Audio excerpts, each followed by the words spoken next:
Considering this is the very first Sabaton record I've ever listened to from start to finish, I can honestly say that I really enjoyed this record.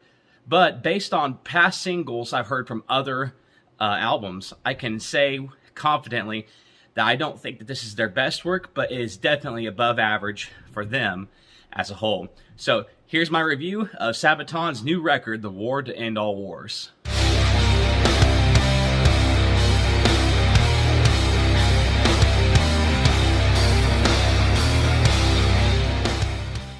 So like I said before, this is the very first Sabaton record that I've listened from start to finish. So am I happy with the record? Absolutely. I think it is a great record, and I will definitely listen to it again.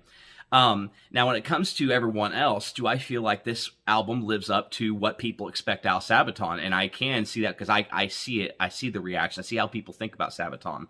So when you listen to a Sabaton song or even a record, I guess you would expect that you want those big epic guitars, you want those big epic choruses, you want those pounding drum beats, and you also want that rich war-based lore that you've come to expect out of Sabaton.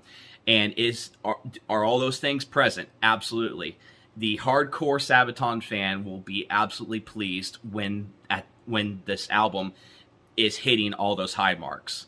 But when it comes to other things that Sabaton did, they did some things I think, and based on reviews I have seen after I listened to the full album, there are some things I guess that they did different, and the 80s vibe and the ambience is kind of part of that. And I definitely noticed that when I was listening to this record.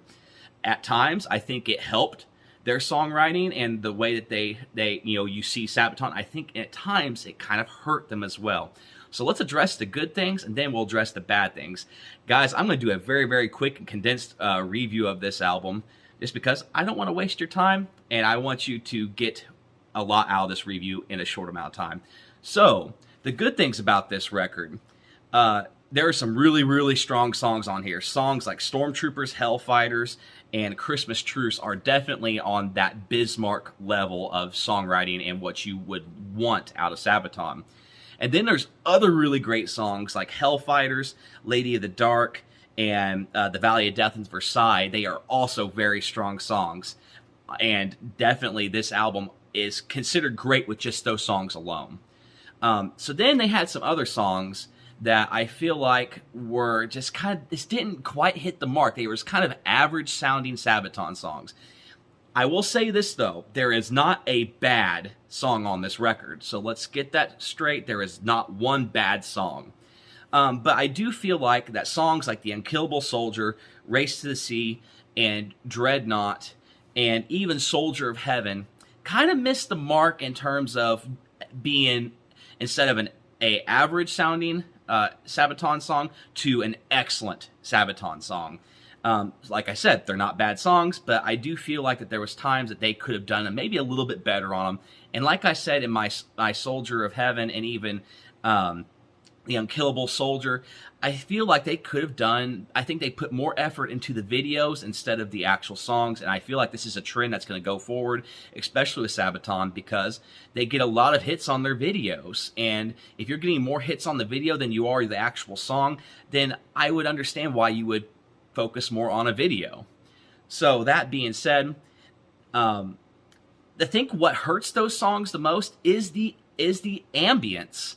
Instead of, I wish they would have taken out some of the ambient keyboard stuff and put more epic guitars in there. I think that would have really helped these songs out. I don't know how they would have done it, but I do feel like that the ambience kind of made the album kind of sound slow and kind of reserved at times. And I don't think you want a reserved Sabaton. I think you want a big epic Sabaton all the time. So that is just my personal opinion about it. And whether if you think that or not, well, that's up to you. Now, do those songs have really great lore and stories behind them? Absolutely. The story of The Unkillable Soldier, I had never heard of that story until I watched the video, and then I looked up for myself, and it's a really cool story. So, stuff like that. Sabaton definitely had success in that regard. Like, it made people want to look up the stories behind these songs. So, Yeah, so when it comes to good and bad, it is a very good record. Is it above average? Yes, but is it below excellent? Absolutely. So this is a very 7.5, 8, or 8 out of 10 kind of record. Is it 10 out of 10? No. But Sabaton fans will be very, very pleased with this record, and I think that Sabaton is going to see some success out of this record. So thank you for watching my review, everyone. Please go check out Sabaton and their brand new album, The War to End All Wars, and I think you'll be happy with what you hear. So if you haven't subscribed to the channel yet, then please do so right now. Hit that subscribe button, hit the bell, and also leave a comment. Tell me what you think about this record down below, and I'd like to have a conversation with all of you down there in the comments. So I hope you have a good night, everyone. Have a wonderful weekend, and I'm going to leave it there. Thank you for watching Full Metal Gamer, and always remember, long live heavy metal.